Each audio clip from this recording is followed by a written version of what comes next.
En la clase anterior estudiamos el concepto y origen bíblico de la doctrina de la predestinación.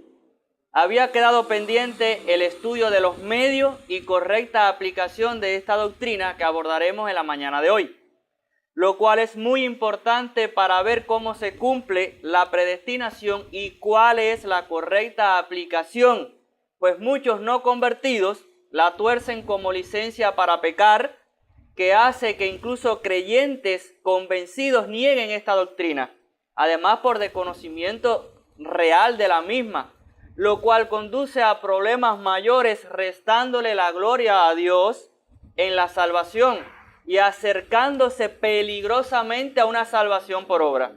En esta mañana veremos que ante todo, lejos de ser una doctrina peligrosa, es un dulce consuelo que redunda para la alabanza de la gracia gloriosa de Dios en Jesucristo. Así el asunto de la clase de hoy son los medios y correcta aplicación de la doctrina de la predestinación. Es la segunda parte de la lección anterior que comienza con el primer punto que les traigo, la predestinación divina con el fin de salvación a los elegidos, incluyó los medios para lograrlo, con la redención de Cristo y la regeneración y santificación del Espíritu Santo. Dice la Confesión Bautista de Fe de 1689. Así como Dios ha designado a los escogidos para la gloria, de la misma manera por el propósito eterno y libérrimo de su voluntad ha preordenado todos los medios para ello. Por tanto, los que son escogidos habiendo caído en Adán, son redimidos por Cristo, eficazmente llamados a la fe en Cristo por su Espíritu, obrando a su debido tiempo. Son justificados, adoptados, santificados, guardados por su poder, mediante la fe para salvación. Nadie más es redimido por Cristo o eficazmente llamado, justificado, adoptado, santificado y salvado, sino solamente los escogidos. ¿Qué nos enseña la confesión? Dios no solo ha determinado los fines, sino los medios para lograrlo. De modo que la relación de los medios con los fines consiste en que Dios en su sabiduría ha establecido los medios necesarios que conducen a predeterminados fines. Así todo lo que se quiere bajo el cielo tiene su tiempo, secuencia lógica de eventos. Es decir, los escogidos en la eternidad desde ante la fundación del mundo son redimidos en el tiempo por la expiación de Cristo y el arrepentimiento y fe obrado por el Espíritu Santo. Igual, el que siembra escasamente cosechará, es decir, correlación de causa y efecto.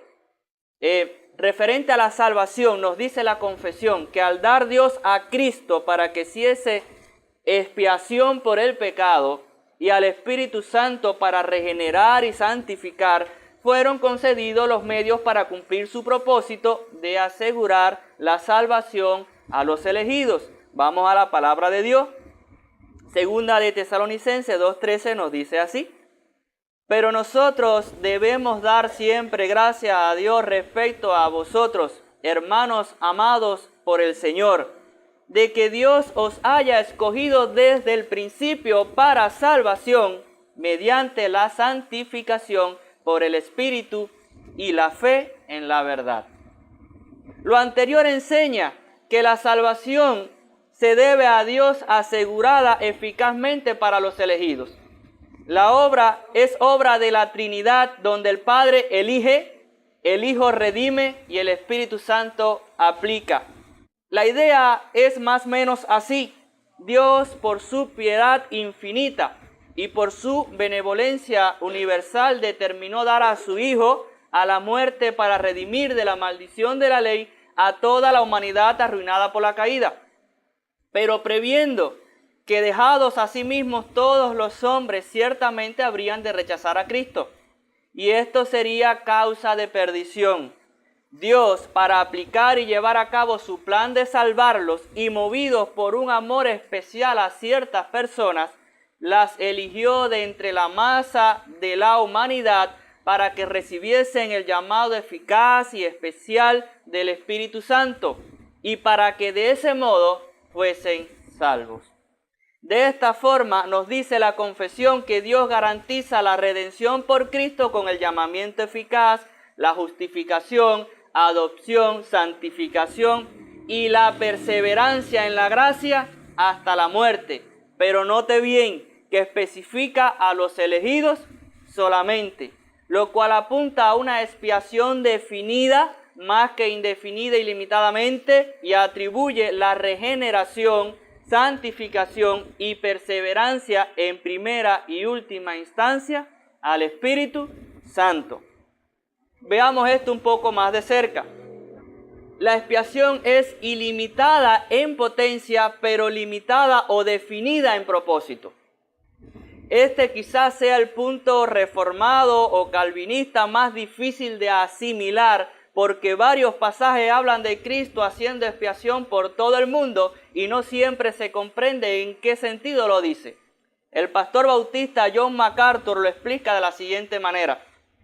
Los pasajes que hablan de la muerte de Cristo por todo el mundo deben entenderse como una referencia a la humanidad en general.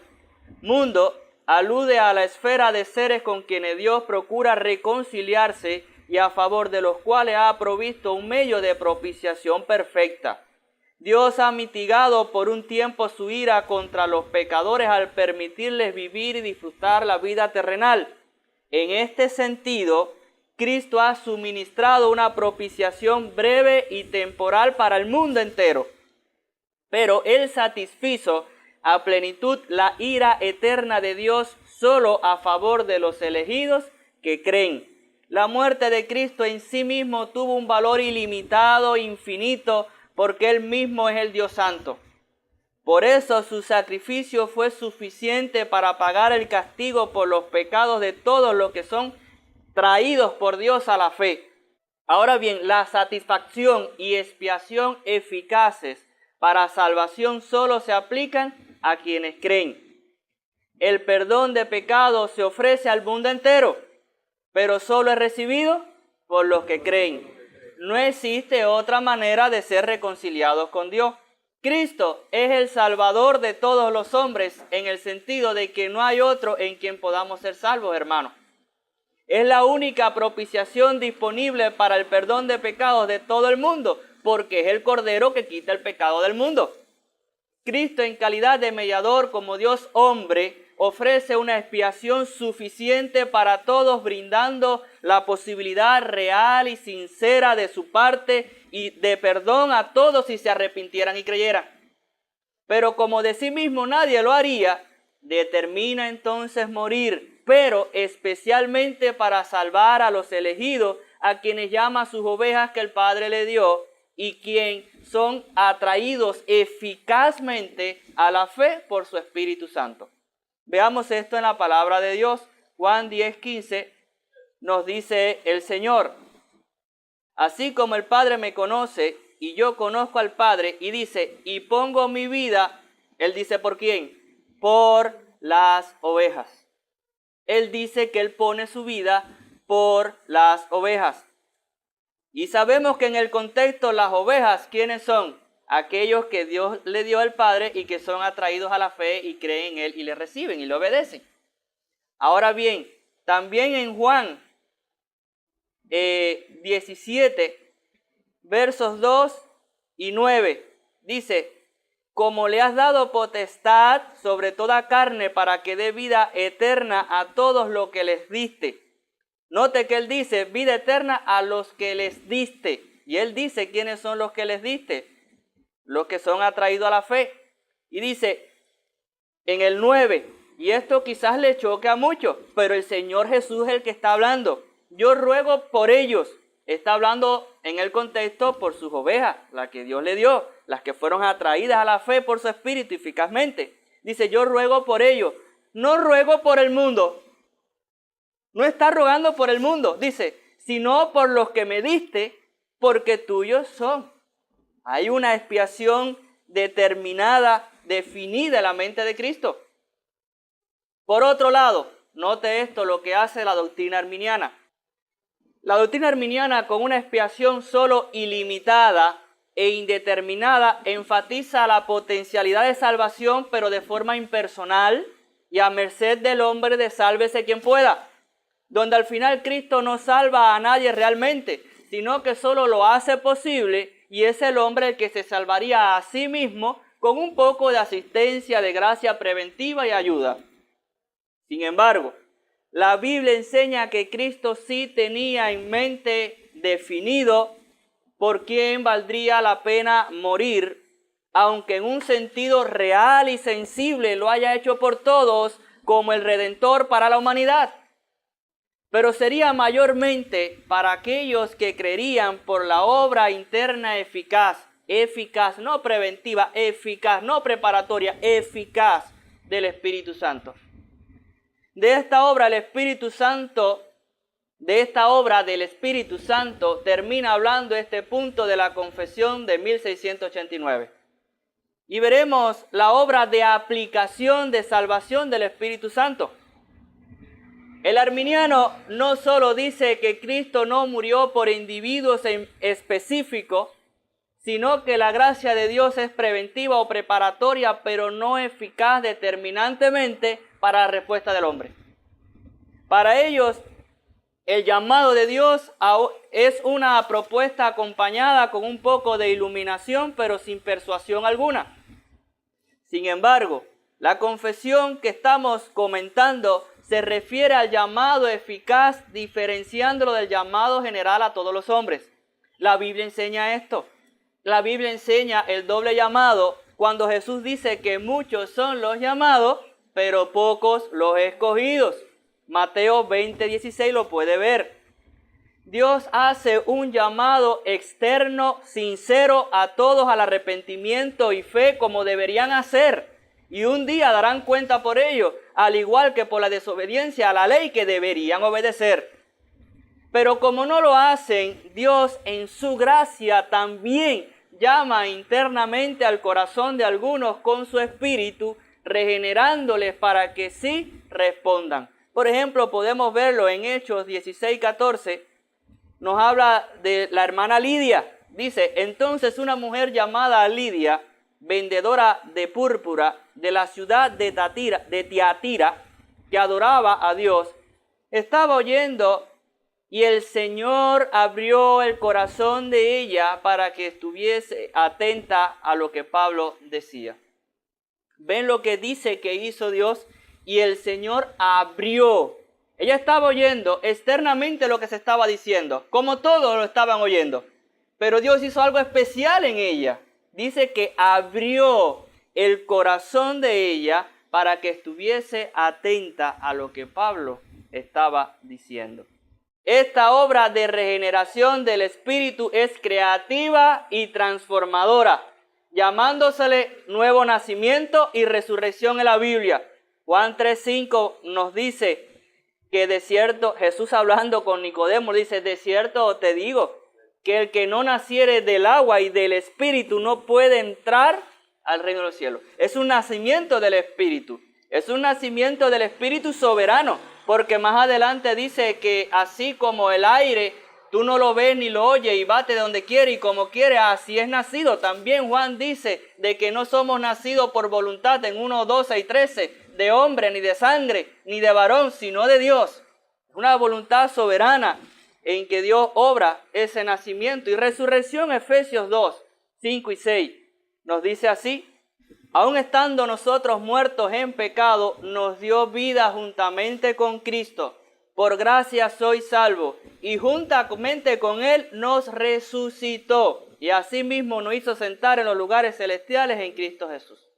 En el instituto hablábamos de esto, enseñaba sobre esto, y veíamos que la obra que obra Dios, el Espíritu Santo en el corazón, no es una mera persuasión, no es un mero cambio, es una transformación creativa completa. Le llama no un cambio, le llama nuevo nacimiento. No le llama persuasión moral, le llama resurrección espiritual de un muerto. ¿Qué puede hacer alguien que no ha nacido a favor de su nacimiento? Nada, los padres son quienes lo producen. El Espíritu es quien lo produce. ¿Qué puede hacer un muerto? ¿Qué puede hacer? ¿Puede arrepentirse y creer un muerto? No puede. La fe es la mano que se extiende. Ok, ¿puede extender una mano un cadáver? Obviamente no. La Biblia dice que es una resurrección. De hecho, es una acción divina y soberana, que es lo que estamos diciendo sobre el pecador. Y me gusta como lo dice Ezequiel 11:19, que es cambiándole el corazón de piedra por uno de carne. Pero leamos este versículo. Y les daré un corazón y un espíritu nuevo pondré dentro de ellos. Un espíritu nuevo. Y quitaré el corazón de piedra en medio de su carne y les daré un corazón de carne. Lo que no sirve lo voy a cambiar por algo nuevo, diferente, que sí sirve. La confesión dice más.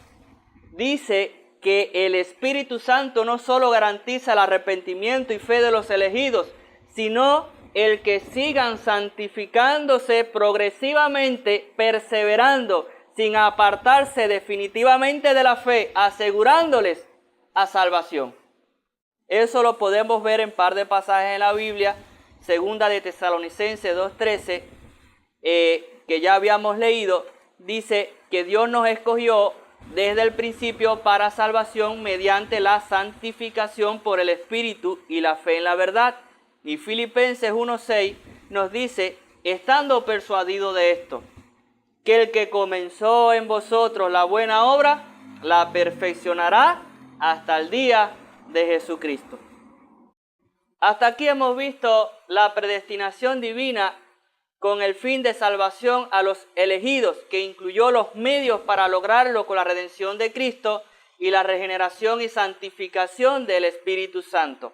Solo queda ver la correcta aplicación de la doctrina. Así la confesión cierra el capítulo con el siguiente punto sobre el tema, y mire qué bien lo pone. La doctrina del profundo misterio de la predestinación debe tratarse con especial prudencia y cuidado, para que los hombres, al ocuparse de la voluntad de Dios revelada en su palabra y al obedecerla, puedan, por la certidumbre de su llamamiento eficaz, estar seguros de su elección eterna. De este modo, esta doctrina proporcionará motivo de alabanza, reverencia, admiración a Dios y de humildad, diligencias y abundante consuelo a todos los que sinceramente obedecen al Evangelio. 3 cosas nos enseña este punto final del capítulo de la predestinación. Nos da primero una advertencia, luego una orden y por último un resultado. ¿Cuál es la advertencia? La advertencia es prudencia y cuidado ante el profundo misterio de la predestinación. ¿Qué nos dice esto? Bueno, es una doctrina que entraña misterio. Deuteronomio 29:29 nos advierte sobre esto. Las cosas secretas pertenecen a Jehová nuestro Dios, mas las reveladas son para nosotros y para nuestros hijos para siempre, para que cumplamos todas las palabras de esta ley. Hay cosas que solamente están en el sabio consejo de Dios que no nos compete a nosotros a saber. Y de hecho nos da en Romanos 9:20 una advertencia. Primero, ¿quién eres tú para protestar contra Dios? Segundo, 11:33, oh profundidad de las riquezas de la sabiduría y de la ciencia de Dios, cuán insondables son sus juicios e inescrutables sus caminos. Entonces estamos hablando con aguas profundas que no deben ser tratadas a la ligera.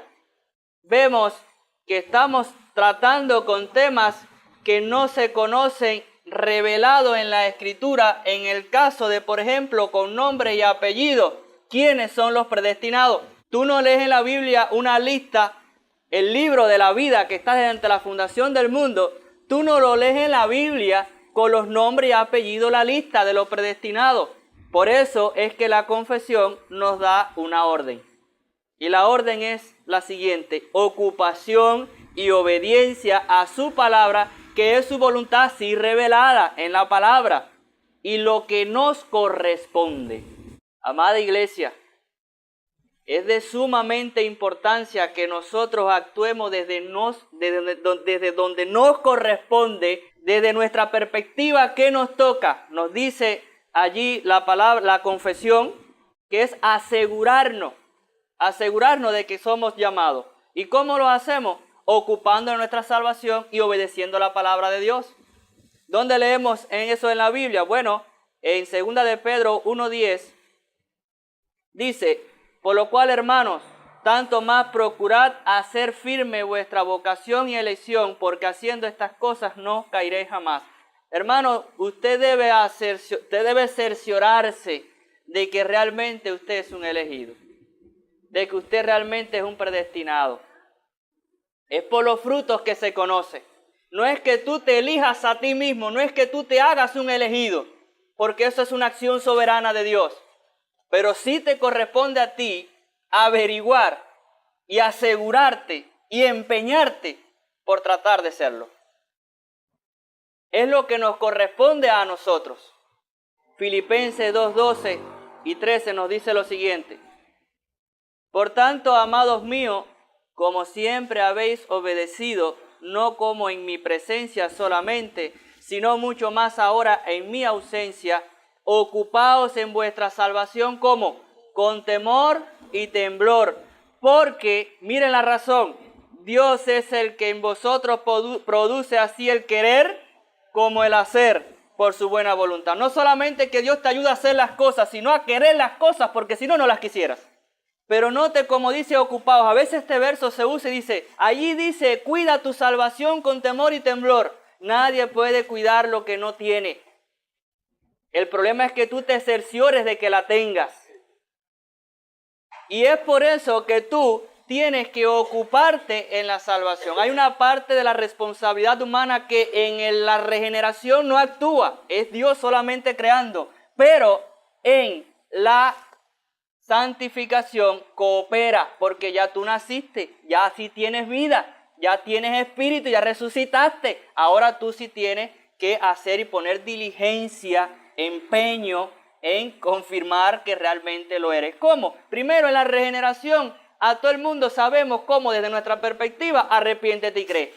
En la santificación, usa los medios de gracia. ¿Cómo? La lectura de la palabra, la iglesia, la oración, el emplearse en las obras.